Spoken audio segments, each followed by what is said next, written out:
बे के इस YouTube platform पर मैं ललित राठी एक और महत्वपूर्ण वीडियो में आपका स्वागत करता हूं। जैसा कि आप जानते हैं, हम यहां पर बात कर रहे हैं मैथमेटिक्स CBSE बोर्ड के क्लास नंबर 9th की। तो इससे पहले जो वीडियोस हमने अपलोड की हैं, पहले आप उन वीडियोस को देखकर आइए, फिर आपका कॉन्फिडेंस अपने आप बूस्ट अप हो जाएगा। आज इस वीडियो में हम बात करने वाले हैं मैथमेटिक्स की एक्सरसाइज नंबर 2 की, यानी कि जो पहला चैप्टर है उसकी सेकंड एक्सरसाइज 1.1 जो है उसकी हम यहाँ पर बात करेंगे। इससे पहले हमने एक्सरसाइज 1.1 के सारे क्वेश्चन बहुत अच्छे से आपको समझाए हैं। आई होप आप लोगों को वो सारे क्लियर भी हुए होंगे। उसके बाद हमने इरेशनल नंबर, कैसे हम इरेशनल नंबर को नंबर लाइन में ड्रॉ करते हैं, रियल नंबर्स क्या होते हैं, वो सारी चीजें हमने पढ़ ली हैं। आज हम इस एक्सरसाइज की बात करेंगे 1.2 की। तो इसके पहले क्वेश्चन की अगर मैं बात करूं तो पहला क्वेश्चन वही है, state whether the following statement are true और फॉल्स। यानी कि कुछ स्टेटमेंट दिए हैं, उनमें से पूछा गया है कि कौन सा स्टेटमेंट ट्रू है, कौन सा फॉल्स है, और साथ ही साथ आपको जस्टिफाई भी करना है अपने आंसर को। ठीक है, तो पहला क्वेश्चन अगर आप देखें यहां पर, तो every irrational number is a real number. यहां पर पूछा गया है क्या हर एक इरेशनल नंबर जो है वो रियल नंबर है, तो इसका आंसर हो जाएगा ट्रू। क्यों, वो भी मैं आपको बताता हूं। देखिए, तो ये आपका हो जाएगा ट्रू, क्योंकि इससे पहले हम पढ़कर आए हैं real number. Real number actual में क्या होते हैं, देखिए मैं आपको अगर बताऊं यहां पर, तो ये है आपका रेशनल नंबर बेटा, और ये है आपका इरेशनल नंबर। ठीक है, ये आपका इरेशनल नंबर है। तो अगर मैं इसको एक सर्किल में बंद करूं यहां पर, तो ये रेशनल नंबर हो गया है, ये आपका इरेशनल नंबर हो गया है, और इन दोनों को अगर मैं एक सर्कल में बंद कर लेता हूं तो ये आपका रियल नंबर कहलाता है। तो आप लोग अब समझ गए होंगे कि मैं यहां पर क्या कहना चाह रहा हूं। मतलब रियल नंबर जो होता है उसमें रेशनल भी होते हैं और इरेशनल भी होते हैं। तो इरेशनल नंबर जो हैं सारे वो रियल नंबर्स में ही आएंगे आपके, तो इसलिए ये स्टेटमेंट ट्रू हो जाता है। नेक्स्ट क्वेश्चन की बात करते हैं। नेक्स्ट क्वेश्चन क्या कह रहा है, every point on the number line is of the form of square root of m where m is a natural number। क्या हर एक पॉइंट जो है नंबर लाइन में वो स्क्वायर रूट ऑफ m की फॉर्म में होता है? नहीं, तो ये आपका फॉल्स हो जाएगा। क्यों फॉल्स हो जाएगा वो भी मैं आपको बताकर चलता हूं। देखिए बेटा, ये आपकी नंबर लाइन है। इस नंबर लाइन को अगर आप ध्यान से देखिए तो हम 0 1 2 3 4 ऐसे लिखते हैं। ठीक है, अगर आप यहां पर लिखें square root of 1, square root of 2, square root of 3, square root of 4, इस तरीके से, ऐसे ही स्क्वायर रूट ऑफ 5, है ना, इस तरीके से आप लिखकर चलते हैं, तो क्या आपको सारे नंबर जो हैं वो नंबर लाइन पर मिल रहे हैं स्क्वायर रूट ऑफ m की फॉर्म में? नहीं, क्योंकि निगेटिव नंबर जो है भाई नंबर लाइन में, तो आपका निगेटिव नंबर भी आता है, -1, -2, -3। तो दैट मीन्स ये स्टेटमेंट आपका क्या हो जाएगा, फॉल्स हो जाएगा। Is that clear? चलिए नेक्स्ट क्वेश्चन देख लेते हैं। नेक्स्ट क्वेश्चन कह रहा है, every real number is an irrational number. क्या हर एक जो रियल नंबर है वो इरेशनल नंबर होता है? चलिए देखते हैं। अगर हम इस पहले वाले ही सर्किल वाले डायग्राम की बात करें, तो बेटा रियल नंबर के अंदर रेशनल और इरेशनल आ रहे हैं, ना कि इरेशनल के अंदर रियल नंबर है। मतलब इरेशनल नंबर में आपका रियल नंबर नहीं हो सकता है। क्यों? क्योंकि रियल नंबर के अंदर रेशनल नंबर भी आते हैं। तो हर एक रियल नंबर इरेशनल नंबर नहीं हो सकता है, तो ये वाला स्टेटमेंट भी आपका फॉल्स हो जाएगा। आई होप आप लोगों को तीनों क्वेश्चंस क्लियर हो गए होंगे। जो तीनों स्टेटमेंट्स दिए हुए हैं वो आपको क्लियर हो गए होंगे, किस तरीके से आपको ट्रू और फॉल्स बताना है। ठीक है, चलिए नेक्स्ट क्वेश्चन की बात कर लेते हैं। क्वेश्चन नंबर 2 क्या कह रहा है? क्वेश्चन नंबर 2 कह रहा है, are the square root of all positive integers irrational. क्या जो स्क्वायर रूट होता है सभी पॉजिटिव इंटीजर्स का वो इरेशनल नंबर होता है? इफ नॉट, यदि नहीं, then give an example of the square root of a number that is irrational, that is rational number.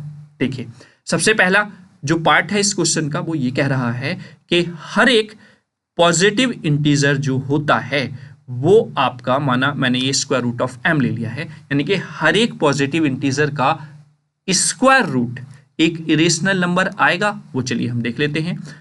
जैसे पहला पॉजिटिव इंटीजर ले लेता हूं मैं 1, तो ये 1 हो गया। दूसरा मैं ले लेता हूं 2, ठीक है। तीसरा ले लिया मैंने 3, ठीक है। और चौथा ले लिया मैंने स्क्वायर रूट ऑफ 4।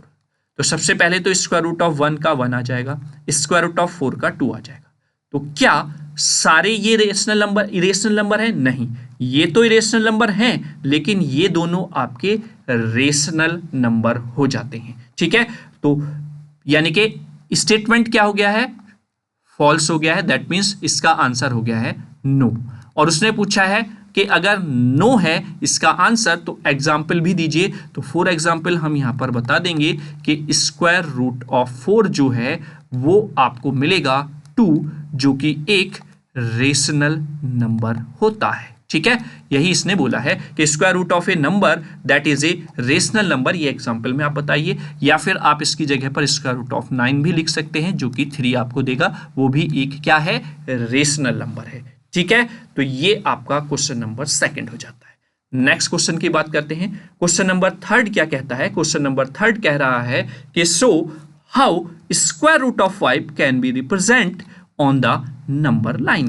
कैसे आप स्क्वायर रूट ऑफ 5 को नंबर लाइन में रिप्रेजेंट करेंगे, ये इसने यहां पर पूछा है, ठीक है। तो चलिए, इससे पहले हम पिछली वाली वीडियो में स्क्वायर रूट ऑफ 2 को नंबर लाइन में ड्रॉ कर चुके हैं। तो अगर आपने वो मेथड ध्यान से देखा है, उस क्वेश्चन को खुद से प्रैक्टिस की है, तो आप इस क्वेश्चन में कहीं पर भी नहीं फंसेंगे, बहुत आसानी से इस क्वेश्चन को कर ले जाएंगे। तो सबसे पहला स्टेप हमारा होता है कि हमें आइडेंटिफाई करना होता है कि ये जो स्क्वायर रूट ऑफ 5 है ये किन दो नंबर के बीच में लाई करेगा। तो हमें देखने में ही मिल रहा है कि ये, इससे पहले अगर मैं नंबर देखूं तो स्क्वायर रूट ऑफ 4 आपको मिलता है और उसका स्क्वायर रूट होता है 2, ठीक है। तो दैट मीन्स ये 2 से तो बड़ा ही होगा नंबर। तो ये नंबर नंबर लाइन में 2 और 3 के बीच में लाई करने वाला है। सबसे पहली बात तो यहां पर ये हो जाती है, ठीक है। तो अगर हम एक नंबर लाइन ड्रॉ करें तो सबसे पहले हमें पता चल गया है कि ये नंबर 2 और 3 के बीच में लाई करने वाला है। तो सबसे पहले हम एक रेक्टेंगुलर यहां पर ड्रॉ कर लेंगे। मतलब अगर आपका नंबर 0 से 1 यानी कि 1 के बीच में लाई करता है तो आप उसको स्क्वायर में बोल देते हैं, जैसा कि हमने स्क्वायर रूट ऑफ 2 को ड्रॉ किया था। अब हम यहां पर एक सबसे पहले जैसे नंबर लाइन मैं यहां पर आपको बता देता हूं, ये नंबर लाइन हमने ड्रॉ की और मैं आप कलर चेंज कर लेता हूं बेटा यहां पर। और इस नंबर लाइन में जैसे ये है 0 और मैंने 0 से ये 2 का एक यूनिट 2 यूनिट का मैंने एक लेंथ खींचा, फिर एक 1 यूनिट का मैंने यहां पर एक लेंथ खींच लिया, तो ये अब एक रेक्टेंगुलर आपको शेप देगा। तो आपने एक रेक्टेंगल बना लिया है। अब इसके बाद आप क्या करते हैं, एक रेक्टेंगल का इसका डायगोनल आप ड्रॉ करेंगे, तो ये डायगोनल बनाएंगे और यही डायगोनल जो होगा ये अकॉर्डिंग टू पाइथागोरस थ्योरम आपको क्या देगा, 2 का स्क्वायर प्लस 1 का square, then you get square root of 5। और यही जो डिस्टेंस है इसी को आप with the help of compass या with the help of scale आप यहां पर ड्रॉ कर लेंगे। तो ये लाइन आपकी यहां तक मिल जाएगी जो रिप्रेजेंट करेगी स्क्वायर रूट ऑफ 5 को। बस यही चीज आपको करनी है। तो सबसे पहले आपको एक 2 यूनिट की लाइन खींचनी है हॉरिजॉन्टली, ठीक है। फिर उसके बाद 1 यूनिट की एक वर्टिकली लाइन खींचनी है। Then according to Pythagoras theorem, चूंकि ये आपका 2 यूनिट हो गया है, ये आपका 1 यूनिट हो गया है, एक अकॉर्डिंग टू पाइथागोरस थ्योरम आप यहां पर हाइपोटेनियस फाइंड आउट करेंगे। वो क्या होता है, वो हो जाता है square root of base plus square root, मतलब square root of base square plus perpendicular square, then you get square root of 5। और यही डिस्टेंस अब मेजर करके आप with the help of compass या फिर with the help of scale number line पर draw कर देंगे। तो दैट मीन्स यहां तक जो ये डिस्टेंस आ रही है, यहां पर ये रिप्रेजेंट कर रहा है स्क्वायर रूट ऑफ 5 को। तो आपने यहां पर स्क्वायर रूट ऑफ 5 को नंबर लाइन में रिप्रेजेंट कर दिया है। Is that clear? तो आई होप आप लोग इस क्वेश्चन को भी समझ गए होंगे। स्टेप बाय स्टेप कैसे आपको लिखना है, उसके लिए आप जो मैंने एग्जाम्पल स्क्वायर रूट ऑफ 2 का आपको बताया था वो एग्जाम्पल आप देख लें, उसी के अकॉर्डिंग अपने स्टेप्स लिख लेंगे, ठीक है। क्लियर हुआ? तो ये एक्सरसाइज नंबर 1.2 थी। तीनों क्वेश्चंस हमने बहुत आसानी से कर लिए हैं।